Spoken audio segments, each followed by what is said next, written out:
My girlfriend's friend texted me. I hate to be the one to tell you this, but she's seeing someone else behind your back. I replied, thanks. I'll handle it. The next day, I changed my flight and came home unannounced. The door opened. She was laughing with someone. And when I saw who it was, everything changed. I'm Daniel, 32, and I'd been dating Sophie for 3 years. We met at a friend's birthday party, connected over our shared love of terrible horror movies, and pretty much became inseparable after that. She was spontaneous where I was cautious, creative where I was practical. We balanced each other out, or so I thought. I travel for work occasionally, usually just a week or two at a time for training sessions or client meetings. This particular trip was to Denver for a 2-week conference and some follow-up meetings. I'd left on a Monday morning in late September, kissed Sophie goodbye at our apartment, and promised to call every night. The text came on Thursday evening of the first week. I was in my hotel room going over presentation notes when my phone buzzed. Unknown number, local area code. Hi Daniel, this is Emma, Sophie's friend from yoga. I hate to be the one to tell you this, but she's seeing someone else behind your back. I thought you should know. I'm sorry. I stared at the message for a solid minute. Emma. I'd met her maybe twice, both times briefly when picking Sophie up from class. Quiet, seemed nice enough, but we'd never exchanged numbers or really had a conversation beyond basic pleasantries. My first instinct was to call Sophie immediately, but something stopped me. If this was true, calling her would just give her time to prepare a story. If it wasn't true, well, I still wanted to understand why Emma would send this. I texted back, thanks, I'll handle it. Then I called the airline and changed my flight from the following Friday to tomorrow morning. It cost me an extra $300 and I'd missed the last 2 days of the conference. But I didn't care. I needed to know. I didn't sleep much that night. I kept thinking about the past few weeks before I left. Had there been signs? Sophie had been on her phone more than usual, but she was always on her phone. She'd gone out with friends a few times, but that was normal for her. She'd seemed distant, maybe, but I'd attributed it to stress from her job. Or maybe I'd just been willfully blind. The flight home Friday morning felt endless. I landed around 2 in the afternoon, took a rideshare straight to our apartment building. My hands were shaking as I rode the elevator up to the 4th floor. I could hear voices before I even got to the door. Laughter. Sophie's distinctive laugh, the one that always made me smile, mixed with another voice. Male voice. I stood there for a second, key in hand, trying to steady my breathing. Then I unlocked the door and pushed it open. Sophie was on the couch, wearing my favorite sweater of hers, her feet tucked under her. Sitting next to her, close enough that their shoulders were touching, was a guy I'd never seen before. He was maybe my age, dressed casually in jeans and a button-down, holding a glass of what looked like wine. They both turned when the door opened. Sophie's face went from surprise to confusion to something that looked like panic in about 2 seconds. Daniel? She stood up quickly, nearly knocking over her own wine glass on the coffee table. What are you doing here? You're not supposed to be back until next week. Clearly, I said, closing the door behind me. I looked at the guy on the couch. And you are? He stood up too, looking uncomfortable. I'm Blake. He's my friend, Sophie jumped in. From work. I told you about Blake. She hadn't. I'd never heard that name before in my life. Did you? I kept my voice calm, even though my heart was hammering. Because I don't remember you mentioning a Blake. I definitely don't remember you mentioning hanging out with Blake alone in our apartment while I'm out of town. It's not like that, Sophie said, but her voice had this edge to it. We were just having lunch and talking about a project. Blake, maybe you should go. Blake looked between us, clearly trying to calculate the least awkward exit. Yeah, I should head out. Nice meeting you, Daniel. I'm sure it was, I said flatly. He grabbed his jacket from the back of the couch and left quickly. After the door closed behind him, Sophie and I just stood there looking at each other. "Why are you really home?" she asked. "I got a text from Emma. Your friend from yoga. She said you were seeing someone behind my back." Sophie's face flushed red. "Emma texted you?" She had no right. That's not. She doesn't know what she's talking about. "So you're not seeing Blake?" "No. We work together. We're friends. That's it." "Friends who hang out alone in your apartment while your boyfriend's out of town?" "It's not weird for coworkers to be friends, Daniel." "It is when you've never mentioned him before. It is when you look panicked that I came home early." She sat back down on the couch, running her hands through her hair. "You're being paranoid." "Am I?" "Then why did Emma think you were cheating?" "I don't know. Maybe she misunderstood something. Maybe she's jealous or trying to cause problems.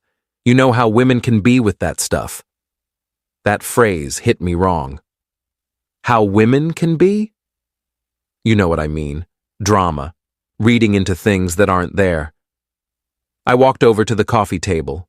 2 wine glasses, both half empty.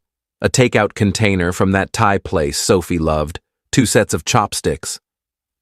"How long has he been here?" I asked. "An hour, maybe. We got lunch and came back to go over some work stuff." "Where's the work stuff?" She hesitated. "What?"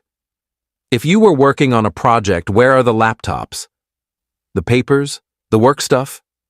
She didn't have an answer for that. I pulled out my phone and called Emma. She answered on the 3rd ring. "Emma? It's Daniel. We need to talk. Can you tell me exactly what you saw?" Sophie was saying something, trying to grab my phone, but I stepped away from her. Emma's voice was quiet but steady. "I saw them together at that coffee shop on Maple Street. Tuesday afternoon. They were holding hands across the table. At first I thought maybe I was wrong, maybe it was someone who looked like Sophie, but then she kissed him. Just a quick kiss, but it was definitely her." My stomach turned over. "Tuesday. I'm sorry, Daniel. I went back and forth about telling you, but I'd want to know if I were in your position." "Thank you," I managed. "I appreciate it." I hung up. Sophie was staring at me, and I could see her trying to figure out what to say next. "She saw you Tuesday. At the coffee shop on Maple, holding hands with Blake, kissing him." Sophie's face crumbled. "Daniel, don't," I said. "Don't lie to me anymore. Just tell me the truth." Update 1. She cried. A lot. Then she tried to explain, which somehow made it worse. Blake was a new hire at her company, started about 2 months ago. They'd been assigned to the same project team. He was funny, charming, paid attention to her in a way she said I didn't anymore. They'd started getting coffee after meetings, then lunch, then drinks after work. "Nothing physical happened until last week," she said, like that made it better. "It was just emotional before that." "Just emotional," I repeated. "You started an entire relationship with someone else, and you want me to feel better because you only physically cheated last week? I didn't mean for it to happen." I was confused. You're gone so much for work, and when you're home, you're always tired or distracted. Blake made me feel seen.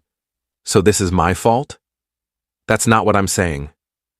I'm saying there were problems in our relationship, and instead of dealing with them, I made a terrible mistake. Multiple mistakes, I corrected. This wasn't one mistake. This was weeks of choices. Weeks of lying to me every single day. She reached for my hand. I pulled away. "Can we fix this?" she asked. "Please, Daniel. I love you. I want to fix this. Do you love me? Or are you just afraid of being alone?" She didn't answer that. I went into our bedroom and started packing a bag. Sophie followed me, still crying, still trying to get me to stay and talk. I packed enough clothes for a week, grabbed my toiletries, unplugged my laptop. "Where are you going?" "My brother's place. I need space to think." "For how long?" "I don't know, Sophie. I don't know anything right now except that I can't be here." I called my brother Chris on the drive over. He said I could stay as long as I needed, asked if I wanted to talk about it. I said not yet. That night, lying on Chris's couch, I went through my phone, looked at pictures of Sophie and me from the past 3 years. Vacations, dinners, lazy Sunday mornings. Had she been unhappy the whole time? Had I really been that absent? My phone buzzed around 11. Text from Sophie. "I'm so sorry. Please come home so we can talk properly." I didn't respond. Another text an hour later. "I ended things with Blake. Told him it was a mistake and I want to work on my relationship. Please give me a chance to make this right." I turned off my phone and tried to sleep. Update 2. The next few days were a blur. I took off work, told my boss I had a family emergency. Sophie texted constantly, apologies, explanations, promises to do better. I read them all, but rarely responded. Chris finally made me sit down and talk on Monday night. "What do you want to do?" he asked. "I don't know." "Do you want to try to work it out?" "I don't know that either." Part of me wants to, because we had 3 good years together. But how do I trust her again? How do I not wonder every time I travel for work if she's with someone else? Those are the questions you need to answer before you make any decisions. Emma texted me again on Tuesday. I heard from Sophie.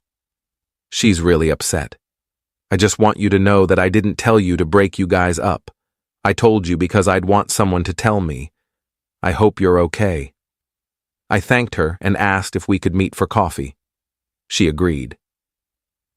We met Wednesday afternoon at a place far from our neighborhood. Emma was even quieter in person than I remembered, clearly uncomfortable with the whole situation. "How much did you see?" I asked. "The whole truth." She took a breath. "I saw them together 4 times over 2 weeks, always at that coffee shop. They looked like a couple. The hand-holding, the way they leaned into each other, the laughing. And then the kiss on Tuesday. That's when I knew I had to tell you." "Did Sophie know you saw her?" "I don't think so. I was at a table in the back. I left before they did." "Why tell me at all?" "You barely know me." "Because it was the right thing to do. And because I know what it's like to be cheated on and have everyone around you know except you. It's humiliating. You deserve to know." I appreciated her honesty. We talked for another hour. She told me about her own experience with infidelity, how she'd wished someone had told her sooner. I told her about the past few days, the confusion, the anger, the betrayal. "Do you think I should try to work it out with her?" I asked. "That's not my call," Emma said, "but I'll tell you this. When my ex cheated, everyone told me to give him another chance, that people make mistakes, that relationships are worth fighting for. So I did. And he cheated again 6 months later with someone else. You think Sophie will do it again? I think once someone proves they're capable of sustained deception, not just one drunken mistake, but weeks of deliberate lies, that tells you something about their character. That conversation stuck with me. Update 3. Sophie called me Thursday night. Not a text, an actual call. I almost didn't answer, but I figured we'd have to talk eventually. "Daniel, please. I need to see you. Please come home so we can talk face to face." I don't know if I'm ready for that. It's been almost a week. You can't avoid me forever. This is our apartment, our life together. We need to deal with this. She was right about that. Fine. Tomorrow night. 7 o'clock. When I got to the apartment Friday evening, Sophie had clearly been preparing. She'd cleaned everything. There were fresh flowers on the table. She'd cooked dinner, my favorite, chicken parmesan. "I wanted to do something nice," she said, "to show you I'm serious about fixing this." We sat down to eat. It was awkward, painful. She apologized again, promised it would never happen again, suggested couples counseling. "I'll do whatever it takes," she said. "Delete Blake's number. Quit my job if I have to. Anything." "That's not the point, Sophie." "Then what is the point?" "The point is that you made a choice. Every day for 2 months, you chose him. You chose to lie to me. And the only reason it stopped is because you got caught. That's not fair. I ended it with him before you even came home. Because Emma told me. If she hadn't, how long would it have gone on? She didn't have an answer for that.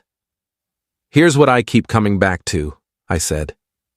You said I was always gone or tired or distracted. Maybe that's true. Maybe I wasn't the perfect boyfriend. But instead of talking to me about it, instead of saying, hey, I feel disconnected, we need to work on this, you started a relationship with someone else. That's not a mistake. That's a choice about how you handle problems. People make mistakes when they're unhappy, and then they face consequences for those mistakes. Sophie's face fell. Are you breaking up with me? I think I am. She started crying again. Please don't. Please, Daniel. I love you. I'll prove it to you every day if you give me the chance. I believe you love me, but I don't trust you, and I don't think I can get that trust back. I stood up. I'll come by this weekend to pack my stuff. The lease is in both our names, but I'll transfer my half to you if you want to stay. Or we can both leave and break it. Whatever you want. I don't want any of that. I want us. I know, but I can't give you that anymore. I left before she could say anything else. Final update. It's been 3 months now. I moved into my own place in November, a smaller apartment across town, but it's mine, and there are no memories attached to it. The breakup was cleaner than I expected. Sophie didn't fight me on the logistics. We split everything fairly, said our goodbyes, and that was it. I found out through mutual friends that Sophie and Blake did end up together officially. Apparently, she'd said they couldn't help how they felt, and decided to give it a real shot once I was out of the picture. I don't know if they're still together, and honestly, I don't care. Emma and I stayed in touch. Nothing romantic. We're just friends who bonded over a weird situation. She checks in occasionally to see how I'm doing. I appreciate it. Chris asked me last week if I regretted the decision to end things with Sophie. No, I said. I regret the time wasted, but not the decision. She showed me who she was when things got hard. I'm glad I learned that before we got married or had kids or built an even bigger life together. The thing about betrayal is that it clarifies things. Before Emma's text, I might have proposed to Sophie eventually. I might have spent years with someone who wasn't fully committed, who looked for exits when things weren't perfect. Now I know better. I've been on a few dates, nothing serious yet, but I'm not in a rush. I'm learning to trust my instincts again, to see red flags I might have ignored before. I'm learning that being alone is better than being with someone who makes you feel alone. Sophie texted me last week. Just a simple, I hope you're doing well. I think about you sometimes. I didn't respond. There was nothing left to say. I'm doing well. Better than well, actually. I'm rebuilding my life on my own terms, with people who value honesty and loyalty. The conference I missed? My boss was understanding and I made up the work. My career's fine, my family's supportive, my friends have been great, and every morning I wake up in my own apartment, make my own coffee, and don't have to wonder if the person I love is lying to me. That's worth more than I can put into words.